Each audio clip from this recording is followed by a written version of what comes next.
ಮಾಜಿ ಸಚಿವರಾದಂಥ ಚಲುವರಾಯಸ್ವಾಮಿಯವರು 1995ನೇ ಇಸ್ವಿಯಲ್ಲಿ ಪ್ರಥಮ ಬಾರಿಗೆ ಈ ಮಂಡ್ಯ ಜಿಲ್ಲಾ ಪಂಚಾಯಿತಿಯ ಸದಸ್ಯರಾಗಿ ಜಾತ್ಯತೀತ ಜನತಾದಳ ಪಕ್ಷದಿಂದ 1999ರ ಚುನಾವಣೆಯಲ್ಲಿ ನಾಗಮಂಗಲ ವಿಧಾನಸಭಾ ಕ್ಷೇತ್ರವನ್ನು ಪ್ರತಿನಿಧಿಸಿ ಶಾಸಕರಾಗಿ ಆಗಲಿಕ್ಕೆ ಈ ದೇವೇಗೌಡರ ಕುಟುಂಬ ಎಷ್ಟು ಕೊಡುಗೆಗಳನ್ನು ಕೊಟ್ಟಿದ್ದೆ ಅಂತ ಶ್ರೀಯುತ ಚಲುವರಾಯಸ್ವಾಮಿಯವರು ಒಮ್ಮೆ ಹಿಂದೆ ತಿರುಗಿ ನೋಡಬೇಕು ಅಂತ ನಾನು ಕೇಳಲಿಕ್ಕೆ ಬಯಸ್ತೇನೆ. ಅಂದಿನ ನಾಗಮಂಗಲ ವಿಧಾನಸಭಾ ಕ್ಷೇತ್ರದ ಪ್ರಭಾವಿ ರಾಜಕಾರಣಿ ಶಿವರಾಮೇಗೌಡರ ವಿರುದ್ಧ ಯಾವ ಮಟ್ಟದಲ್ಲಿ ನಿಮ್ಮನ್ನು ರಕ್ಷಣೆಯನ್ನು ಮಾಡಿ ಆ ತಾಲೂಕಿನಲ್ಲಿ ದೇವೇಗೌಡರ ಕುಟುಂಬ ನೀವು ಶಕ್ತಿಯುತವಾಗಿ ಬೆಳೀಲಿಕ್ಕೆ ಸಹಕಾರವನ್ನು ಕೊಡ್ತು ಅನ್ನೋದನ್ನು ಚಲುವರಾಯಸ್ವಾಮಿಯವರು ಒಮ್ಮೆ ನೆನಪಿಸ್ಕೊಳ್ಬೇಕಾಗತ್ತೆ. ತದನಂತರ ಬಂದಂಥ ಕಾಲಘಟ್ಟದಲ್ಲಿ 2004ರ ಚುನಾವಣೆಯಲ್ಲೂ ಸಹ ಶ್ರೀಯುತ ಚಲುವರಾಯಸ್ವಾಮಿಯವರು ಜನತಾದಳದ ಜಾತ್ಯತೀತ ಪಕ್ಷದಿಂದಲೇ ಮತ್ತೆ ನಾಗಮಂಗಲ ಕ್ಷೇತ್ರದಿಂದ ಆಯ್ಕೆಯಾಗಿ ಬರ್ತಾರೆ. ಬದಲಾದ ರಾಜಕೀಯ ಸನ್ನಿವೇಶದಲ್ಲಿ ಧರ್ಮಸಿಂಗ್ ಅವರು ಈ ರಾಜ್ಯದ ಮುಖ್ಯಮಂತ್ರಿಗಳಾದಾಗ ಕುಮಾರಣ್ಣವರು ಇದೇ ಚಲುವರಾಯಸ್ವಾಮಿಯವರಿಗೆ ಮಂತ್ರಿ ಪದವಿಯನ್ನು ಕೊಡಿಸ್ಲಿಕ್ಕೆ ಎಷ್ಟು ಶ್ರಮವನ್ನು ವಹಿಸಿ ಆ ದಿನ ನಿಮ್ಮನ್ನು ಮಂತ್ರಿ ಮಾಡಿದ್ರು ಅನ್ನೋದನ್ನು ತಾವು ಒಮ್ಮೆ ನೆನಪು ಮಾಡಿಕೊಳ್ಬೇಕಾಗತ್ತೆ. ಮುಂದುವರೆದು ಧರ್ಮಸಿಂಗ್ ಅವರ ಸರ್ಕಾರ ಪತನವಾಗಿ ಕುಮಾರಣ್ಣವರು ಈ ರಾಜ್ಯದ ಮುಖ್ಯಮಂತ್ರಿಯಾಗಿ ಅಧಿಕಾರ ವಹಿಸ್ಕೊಂಡ ನಂತರ ಈ ರಾಜ್ಯದಲ್ಲಿ ಸೂಪರ್ CM ಆಗಿ ನಿಮ್ಮನ್ನು ಈ ಜಿಲ್ಲೆ ಜನತೆ ನೋಡಿದ್ದಾರೆ. ಇದೆಲ್ಲದಕ್ಕೂ ಮೂಲ ಕಾರಣ ದೇವೇಗೌಡರ ಕುಟುಂಬ, ಕುಮಾರಣ್ಣವರು, ದೇವೇಗೌಡರು. ಅಂಥ ಒಂದು ಕುಟುಂಬದ ವಿರುದ್ಧ ಶ್ರೀಯುತ ಚಲುವರಾಯಸ್ವಾಮಿಯವರು ಬಳಸಿದಂಥ ಪದವನ್ನು ಈ ನಾಡಿನ ಜನತೆ, ಈ ಜಿಲ್ಲೆಯ ಜನತೆ, ಅದು ಯಾವುದೇ ಸಮುದಾಯ ಆಗಿರ್ಬೋದು, ಅದನ್ನು ಒಪ್ಪುವಂಥದ್ದಲ್ಲ. 2008ರಲ್ಲಿ ಇದೇ ಮೊನ್ನೆ ನಮ್ಮ ಜೊತೆಯಲ್ಲಿ ಸುದ್ದಿಗೋಷ್ಠಿಯಲ್ಲಿ ಭಾಗವಹಿಸಿ ಇದೇ ವಿಚಾರವನ್ನು ಖಂಡಿಸಿದಂಥ ನಾಗಮಂಗಲ ಕ್ಷೇತ್ರದ ಮಾಜಿ ಶಾಸಕರಾದಂಥ ಸುರೇಶ್ ಗೌಡರು 2008ರಲ್ಲಿ ಇವರನ್ನು ವಿಧಾನಸಭಾ ಚುನಾವಣೆಯಲ್ಲಿ ಸೋಲಿಸಿ ಚಲುವರಾಯಸ್ವಾಮಿಯವರು ಮನೇಲಿರ್ತಾರೆ. ಅಂಥ ಸಂದರ್ಭದಲ್ಲಿ ದೇವೇಗೌಡರು ಮಧುಗಿರಿ ಉಪಚುನಾವಣೆಯಲ್ಲಿ ಇವ್ರನ್ನ ನಿಲ್ಲಿಸಬೇಕು ಅಂತ ಬೇರೆಯವರು ಪ್ರಯತ್ನ ಮಾಡಿದಾಗ ದೇವೇಗೌಡರು ಗಟ್ಟಿ ಮನಸ್ಸನ್ನು ಮಾಡಿ ಇದೇ ಸಿಲ್ವರ್ ಜೂಬ್ಲಿ ಪಾರ್ಕ್ನಲ್ಲಿ ಇವರು ಮಧುಗಿರಿಯಲ್ಲಿ ನಿಲ್ಲೋದು ಬೇಡ, ಇವರು ಒಂದು ವಜ್ರಾಯುಧವಾಗಿ ಈ ಜಿಲ್ಲೆಯಲ್ಲಿ ಬೆಳಿಬೇಕು ಅಂತೇಳಿ 2009ರಲ್ಲಿ ನಡೆದಂಥ ಮಂಡ್ಯ ಲೋಕಸಭಾ ಚುನಾವಣೆಯಲ್ಲಿ ಇವ್ರನ್ನ ಸ್ಪರ್ಧೆ ಮಾಡಲಿಕ್ಕೆ ಅವಕಾಶ ಕೊಟ್ಟು ಇವರನ್ನು ಗೆಲ್ಲಿಸಿ ಕೇಂದ್ರದಲ್ಲಿ ಕೆಂಪು ಕೋಟೆಯಲ್ಲಿ ಇವರು ಕೂತ್ಕೊಳ್ಳುವಂಗೆ ಮಾಡ್ತಾರೆ ಅಂದರೆ ಅದರ ಹಿಂದೆ ದೇವೇಗೌಡರ ಕುಟುಂಬದ ಅಪಾರವಾದ ಕೊಡುಗೆ ಇದೆ. ಇಷ್ಟೆಲ್ಲ ಆ ಕುಟುಂಬದಿಂದ ಸವಲತ್ತುಗಳನ್ನು ಪಡೆದಂಥ ಚಲುವರಾಯಸ್ವಾಮಿಯವರು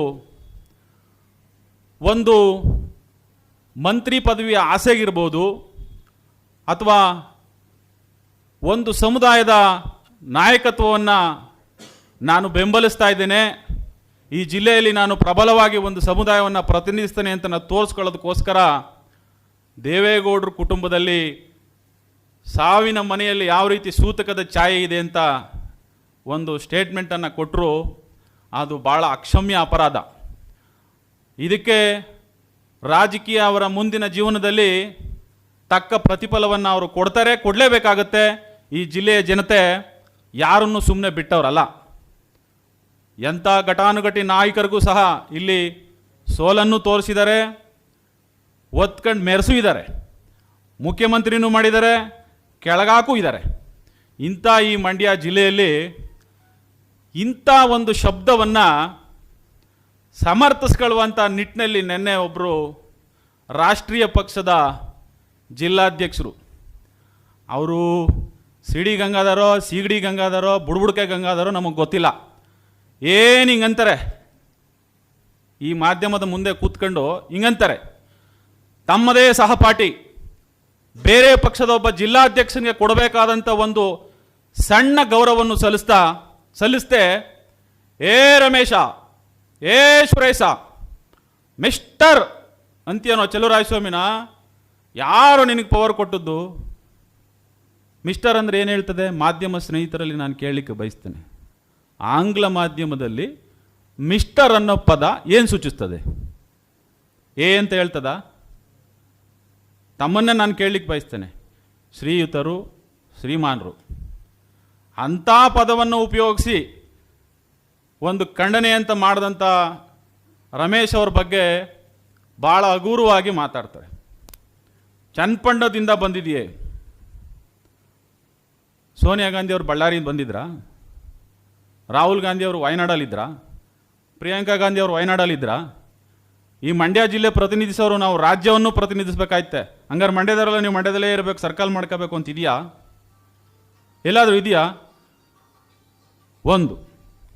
ಎರಡನೇದಾಗಿ ಹೇಳ್ತಾರೆ, ಸೂತಕದ ಛಾಯೆ ಅಂದರೆ ಏನು?